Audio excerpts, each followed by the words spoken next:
DJ Studio। खुदा यीशु मसीह के खूबसूरत मीठे जलाली नाम में आप सबकी सलामती हो। मेरा नाम पास्टर फरमान करामत है और मैं यूनाइटेड चर्च ऑफ बिलीवर्स लीम कॉलोनी गुजरावाला से ताल्लुक़ रखता हूँ और मैं शुक्रगुजार हूँ खुदा के बंदा पास्टर तारक जेम्स साहब का और दिलकश जेम्स यूट्यूब चैनल के लिए कि जिन्होंने खुदा के हुजूर में खुदा की आवाज़ को जा बजा घर घर पहुँचाने के लिए खूबसूरत कावश को किया है। मेरी दुआ है कि खुदा पास्टर तारक जेम्स साहब को उनकी सारी टीम को बहुत ज़्यादा बरकत दे और हम खुदा उनकी शुक्रगुजारी करते हुए आगे बढ़ते हैं। आए आज खुदा उनके जिंदा कलाम में से सुनने और सीखने के लिए पौलुस रसूल का लिखा हुआ कुरिन्थियों के नाम पहला खत है,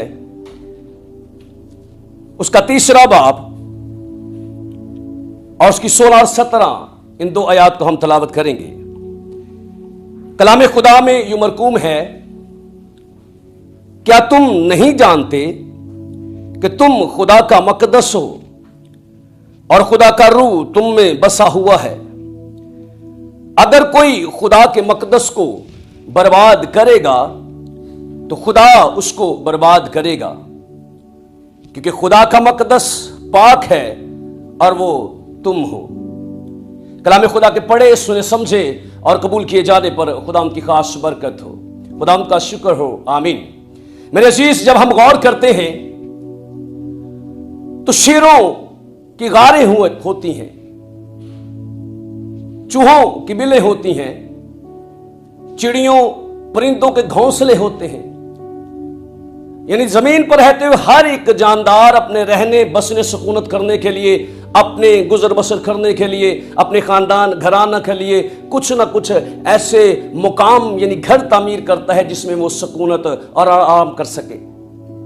और हम नजर करें तो इंसान अपने घर मकान रहने इत्मीनान सुकून के लिए जिंदगी के अंदर क्या जतन नहीं करता, मगर ये सारी चीजें आरजी हैं, सब कुछ फना होने को है।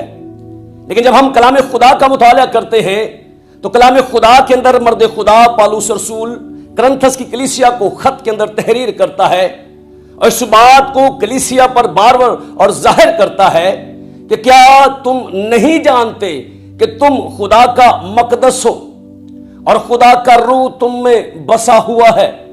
और कलाम खुदा यह भी सिखाता है खुदा का खेमा आदमियों के दरमियान है। खुदा ने आसमान के आसमानों में रहना पसंद नहीं किया, हाथ के बनाए हुए घरों में रहना पसंद नहीं किया, बल्कि खुदा को पसंद आया कि हमारे जो खाकी बदन हैं, जो खाक से लिए गए हैं, इनके लिए एक ऐसा जरिया किया जाए ताकि ये बदन खाक के ना रहे बल्कि अनमोल बन जाए। और उसके लिए खुदा ने अपने कलाम में ये बताया और सिखाया है। योएल नबी की मार्फत कहा गया कि आखिर जमाना में यूं होगा कि मैं अपनी रूह को हर फर्द बशर पर नाजिल करूंगा। और फिर मसीहा ने 12 दफा हम पर यह जाहिर किया, शागिर्दों को यह बताया कि मैं जाता हूं, मेरा जाना तुम्हारे लिए फायदामंद है, क्योंकि जब तक मैं ना जाऊं वो दूसरा मददगार नहीं आएगा। फिर वो हमें क्या करेगा? खुदा की तह की बातें बताएगा, वो हमें सब याद दिलाएगा, आइंदा जहान की खबरें देगा, वो हमारा मददगार रहेगा। और फिर कलाम खुदा सिखाता है कि जिस तौर से हमें दुआ भी करनी चाहिए हम नहीं जानते।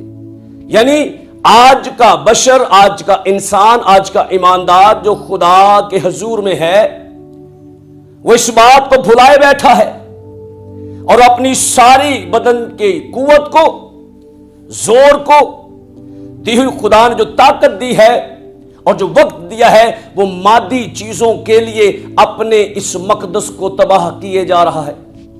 और कलाम खुदा ये सिखाता है तेरा सुबह सवेरे उठना और रात देर तक काम करना अबस है। और यहां पे मर्द खुदा आज हमें यह बताना चाहता है, खुदा का पाक रूह हमें सिखाना चाहता है कि हम आम नहीं हैं, हमारी वैल्यू है, हम कीमत से खरीदे गए हैं और खुदा ने इसकी कीमत अपना इकलौता बेटा देकर हमें खरीदा, हमें अनमोल कर दिया गया है। और फिर इन बदनों को अपना मकदस होने के लिए मुकर्रर किया है। और यहां पौलुस रसूल ने कहा, क्या तुम नहीं जानते? और आज बहुत सारी ऐसी बातें हैं जो हमेशा की जिंदगी, अबदी जिंदगी के लिए है, हमेशा की बादशाहत के लिए है, लेकिन आज बशर अपने गर्ज, अपनी लालच, लापरवाही के सबब से इस मकदस को तबाह किए जा रहा है। और मैं आपको बताना चाहता हूं कि आज अगर कोई शख्स यह कहता है कि मैं मसीही हूं और ईमानदार हूं और खुदा के बेटे पर ईमान रखता और रूह कुदस से खाली है, उसकी जिंदगी अधूरी है। क्योंकि रूह कुदस के मिलने के बाद एक ईमानदार की जिंदगी पूरी होती है। उसकी जिंदगी के अंदर वो नेमतें जिसमें हिकमत का कलाम, इल्मियत का कलाम, शिफा की तौफीक, मौसात की कुदरत, रूहों का इम्तियाज, गैर जुबानें, तरह तरह की जुबानें और जुबानों के तर्जमे मौजूद है। लेकिन अगर हम देखें कलाम खुदा में से गिलतियों के खत के अंदर उसका 5वां बाब और उसकी अगर हम 19वीं आयत को तलावत करते हैं तो यहां पे लिखा है, जो लोग नहीं जानते कि उनका असल में बदन क्या है, वो अपने जिस्म को, अपने बदन को किन बातों, किन कामों से तबाह कर रहे हैं। क्योंकि लिखा है कि जो इस मकदस को बर्बाद करेगा, खुदा उसे बर्बाद करेगा। अब यहां पे लिखा है, अब जिस्म के काम तो जाहिर हैं, रूह के काम क्या हैं, रूह के फल क्या हैं? रूह के फल कलाम खुदा सिखाता है, मोहब्बत है, खुशी है, इत्मीनान, तहम्मुल, मेहरबानी, नेकी, ईमानदारी, ये रूह के काम हैं। और ये वो लोग ये काम करते हैं जो अपना बदन खुदा का मकदस होने के लिए देते हैं। मगर इसके बरक्स वो लोग जो जिस्मानी जिंदगी गुजारते हैं, जो जिस्म की ख्वाहिशों को पूरा करने के लिए अपनी जिंदगी बसर करते हैं, मादी चीजों के लिए जो फानी है और अपनी तमाम हयात इन बातों पर लगा देते हैं, कलाम खुदा ऐसे लोगों के लिए बताता है जो अपना बदन खुदा का मकदस होने के लिए मुकर्रर नहीं करते। वो अपने जिस्म से क्या जाहिर करते हैं? यहां पे लिखा है कलाम खुदा के अंदर, अब जिस्म के काम तो जाहिर हैं, यानी हरामकारी, नापाकी, शहवत परस्ती, बुत परस्ती, जादूगिरी, अदावतें, झगड़ा, हसद, गुस्सा, तफरीकें, जुदाइयां, बिदअतें, बुग़्ज़, नशाबाजी, नाच रंग और इनकी मानिद। इनकी बाबत तुम्हें पहले से कह देता हूं, जैसा कि पेशतर चेता चुका हूं, ऐसे काम करने वाला खुदा की बादशाही के वारिस ना होंगे। और मसीहा ने भी यरूशलेम में जब दाखिला हुआ तो कलाम खुदा सिखाता है, कल की सिफाई के मौके पर हम देखते हैं तो यीशु मसीह ने बाआवाज़े बुलंद कहा था, लिखा है मेरा घर खुदा का घर होगा, मगर तुमने इसे क्या कर दिया? डाकुओं की खो बना दिया है। खुदा ने हमारे बदनों को अपना मकदस होने के लिए मुकर्रर किया है, मगर आज मैं इस बात पर जब गौर करता हूं, जब देखता हूं, बावजूद ईमानदार कहलाने के, बावजूद मसीह कहलाने के, हमारे बदन से जो काम जाहिर होते हैं वो सारे हमने गिलतियों के खत के अंदर से पढ़े हैं। और मेरे चीज याद रखिएगा, जो शख्स, जो बशर खुदा के आइन, खुदा के कलाम, खुदा की बातों पर गौर नहीं करता, क्योंकि जो कलाम पर ध्यान करेगा भलाई देखेगा। आज लोग भलाई क्यों नहीं देख पा रहे? आज लोग क्यों नहीं शादमानी पा रहे? बावजूद अच्छा घर होने के, बावजूद माल मता होने के, चेहरों पर शादमानी नहीं है, दिल में इत्मीनान नहीं। सबब क्या है कि बदन खुदा का मकदस होने के लिए मुकर्रर नहीं किए हुए। और मसीहा ने भी वाज़ेह तौर पर कहा, फकीरों फरीसियों से कहा कि तुम सफेदी फिरी खबरें हो। बज़ाहिर आज बहुत सारे लोग मसीही नजर आते हैं, बहुत सारे लोग जाहिर करते हैं, वो नेक बनते नहीं, नेक नजर आना चाहते हैं। और जब हमारी जिंदगी के अंदर खुदा का रूह कुदस होगा, खुदा का पाक रूह होगा, हमारा मददगार होगा, वो हमें सिखलाएगा, हमें बताएगा और खुदा की जो मंशा, खुदा की जो मर्जी है हम पर जाहिर करेगा। और याद रखिएगा, जो जिस्म के काम करता है, अपना बदन खुदा का मकदस होने के लिए मुकर्रर नहीं करता है, वो हमेशा की आग और गंधक की झील में डाला जाएगा। लेकिन जो अपना बदन खुदा का मकदस होने के लिए और खुदा के जलाल के लिए सर्फ और खर्च करेगा, वो आसमान की बादशाहत में भी जाएगा, उन सारे वादों को अपनी जिंदगी में पूरा होता देखेगा। और ये आपके लिए भी आज बात बार बार करवाना चाहता हूं, खुदा का खादिम होने के नाते खुदा के कलाम को आपके सामने पेश करते हुए कि अपने बदन खुदा का मकदस होने के लिए मुकर्रर कीजिए। एक वक्त आएगा ये खाक खाक में जा मिलेगी जैसे पहले मिली हुई थी, लेकिन आगे भी हमारे लिए जरूरत है।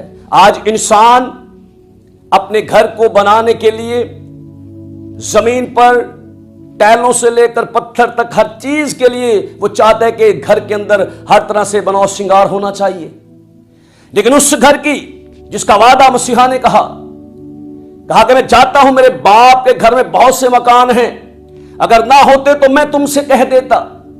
इसलिए मेरे चीज आज इंसान जमीन पर तो अपने मकान की, अपने मकदस की, अपने घर की फिक्र कर रहा है, सुबह से शाम तक मेहनत कर रहा है, मगर उस अबदी मकान के लिए कोई मेहनत, कोई तददो, कोई कोशिश नहीं हो रही है। इसलिए मेरे चीज आज का हासिल कलाम यह है कि दरख्त की जड़ पे कुल्हाड़ रख दिया गया है। अब और ज्यादा देर ना होगी, खुदा का पाक रूह हमें तैयार कर रहा है ताकि हम यीशु मसीह की आमद के लिए तैयार हो। गुज़रे दिनों में हमने यीशु मसीह की ईद मनाई, वो मुर्दों में से जी उठा, वो यादगिरी के तौर पर हमने मनाया, लेकिन याद रखिएगा कलाम खुदा सिखाता है अब वो आने वाला है। तो लोग जो अपना बदन दुनियादारी और दुनिया के कामों के लिए सर्फ और खर्च कर रहे हैं, उनको अजर दुनिया ही का मिलेगा। इसलिए याद रखिएगा,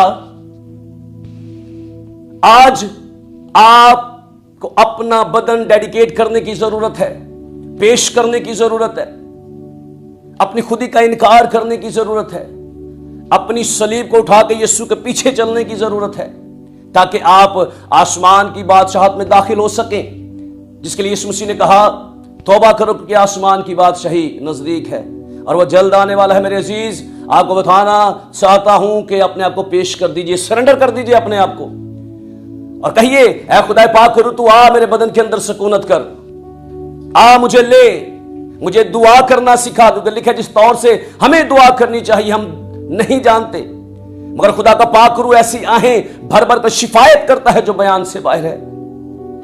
रूह कुदस मेरा और आपका मददगार, ये वही रूह है जो पानियों की सतह पर जुम्बश करता था, अंबिया के साथ रहा, रसूलों के साथ रहा, आज हमारे साथ भी है। मगर उनके जो अपना बदन खुदा का मकदस होने के लिए पेश करते हैं, जो पेश नहीं करते हैं, उनकी जिंदगियां उलझी रहती हैं। खुदा का पाक रूह तसल्ली देता है। आज गौर कीजिएगा, अगर आप तसल्ली में नहीं हैं, आपकी जिंदगी के अंदर इत्मीनान मौजूद नहीं है, आपका कोई अच्छा मददगार नहीं है, और दुनिया के अंदर देखें ममालिक के अंदर वजीर आजम और दीगर लोगों ने बेशुमार मुशीर अपने मददगार रखे, लेकिन खुदा ने हमारे लिए ऐसा मददगार दिया, हम शुक्रगुजारी करते हैं। इसलिए पौलुस रसूल ने कहा, क्या तुम नहीं जानते कि तुम खुदा का मकदस हो और खुदा का रूह तुम में, मेरी बहन ने, मेरे भाई, तुम में बसा हुआ है। वो तुम्हारे अंदर सुकूनत करना चाहता है, वो तुम्हारे दिल के दरवाजे पे मसीहा ने कहा मैं खड़ा खटखटाता हूं। नूह के लिए तो बाहर से दरवाजा बंद कर दिया गया था, मगर आज आदम ने, आज बशर ने, आज इंसान ने अंदर से दरवाजा बंद कर रखा है और वो खड़ा खटखटा रहा है, और जिसका सबब यह है हम दरवाजा खोल नहीं रहे, जिंदगी में इत्मीनान, तसल्ली, तशफ़ी आ नहीं रहा। हमारे लिए कोई बेहतर एडवाइस करने वाला नहीं, हम लोगों से मशवरे मांगते हैं, लेकिन वो मशवरे उल्टे पड़ते हैं। लेकिन जब हम मददगार यानी खुदा के पाक रूह को अपनी जिंदगी देंगे, अपने फैसले, अपने घराने देंगे, मेरा ईमान इस बात पर है कि जरूर है कि आपकी जिंदगियां भी शाद होंगी, आप भी बहाल होंगे, आप भी सरफराज होंगे, आपकी नस्लों पर बरकत आएगी, आपके घराने पर बरकत आएगी, और खुदा अपनी मर्जी को रूह कुदस की वसीला से आप पर हमेशा जाहिर करता रहेगा। आइए अपने आप को पेश कीजिए ताकि वो आपको ले आपका मुंह बने, आपको हिकमत मिले, आपको दनाई मिले, आपको फहम मिले, आपको इल्मियत का कलाम, शिफा की तौफीक, मौजा की कुदरत आपको मिले, रूहों का इम्तियाज आपको मिले, और आप बढ़े और आसमान की बादशाहत के वारिस हो सके। खुदावंद इस कलाम के वसीला से आपको बहुत ज़्यादा बरकत दे। God bless you. अपने सरों को झुकाएंगे, अपनी आंखों को बंद करेंगे, और खुदा के हुजूर में इस कलाम के लिए जो खुदा ने आज हमसे किया है, हम शुक्रगुजारी करते हैं। मुबारक खुदावंद, खुदा कायनात के बादशाह, खुदा बाप यीशु मसीह के नाम से शुक्रगुजारी करते हैं, और शुक्रगुजारी करते हैं खुदा इस बात के लिए कि तूने हमारे बदनों को अपना मुकद्दस होने के लिए मुकर्रर किया है। शुक्रगुजारी करते हैं कि तूने अपने रूह को जिसमें हिकमत का कलाम, इल्म का कलाम, शिफा की तौफीक, मौज़ा की कुदरत और रूहों का इम्तियाज, गैर जुबानें तरह तरह की जुबानें हैं। तूने हमें मददगार दिया है ताकि बाप हम तेरे हुजूर में उस मददगारी को लेते हुए तेरे हुजूर में आते चले जाएं। बाप मिन्नत करते हैं, तेरे लोग, तेरे बेटे, तेरी बेटियां जो तेरे हुजूर में इस दुआ कलाम को सुन रहे हैं, बाप तेरा खादिम होने के नाते उनके लिए रखने में खड़ा होता हूँ। बाप मिन्नत करता यीशु के नाम से अपने लोगों के लिए खुदा मददगार भेज, ताकि खुदा वो तौबा करें। अब आप यीशु के नाम से तेरे बेटे यीशु मसीह को अपना शख्सी नजात दहिंदा कबूल करें और बपतिस्मा लें और रूह कुदस इनाम में पाएं। और बाप हमेशा की जिंदगी में दाखिल होते हुए तेरी शुक्रगुजारी, तेरी हमद, तेरी सिताइश करें। और बाप तेरी हमद होते हुए तेरी सिताइश होती रहे और खुदा हम तेरे लोग इसी तौर से तुझमें बढ़ते चले जाएं। और बाप शुक्रगुजारी करते इस सारी कावश, इस सारी कोशिश के लिए जो तेरे खादिम पास्टर तारक जेम्स साहिब के लिए, दिल के स्टूडियो के लिए और बाप उनकी सारी टीम के लिए तेरे हुजूर में बरकत चाहता हूँ, ताकि बाप तेरे लोग इसी तौर से बड़े अंजील की बुशारत के लिए खुद को पेश करते रहें। और बाप हमेशा मिन्नत करता हूं कि तेरी निगाहें तेरे खादिम पर, उनकी सारी टीम पर, उनके घराने पर लगी रहे। चेहरे का नूर हमेशा बाप जलवा कर रहे। पाक रूह की मददगारी, इलाही मोहब्बत खुदा बाप तेरे लोग की जिंदगी के अंदर कायम और दायम रहे। और बाप तेरे लोग तुझमें शादमान मसरूर जिंदगी बसर करें। आज के कलाम के वसीला से हमें बरकत देना, हम बड़े कबूल करें, 100 गुना, 60 गुना, 30 गुना फल लाएं। और बाप तेरे हुजूर में शुक्रगुजारी करते तुझे मुबारक कहें। यीशु मसीह के नाम से आमीन।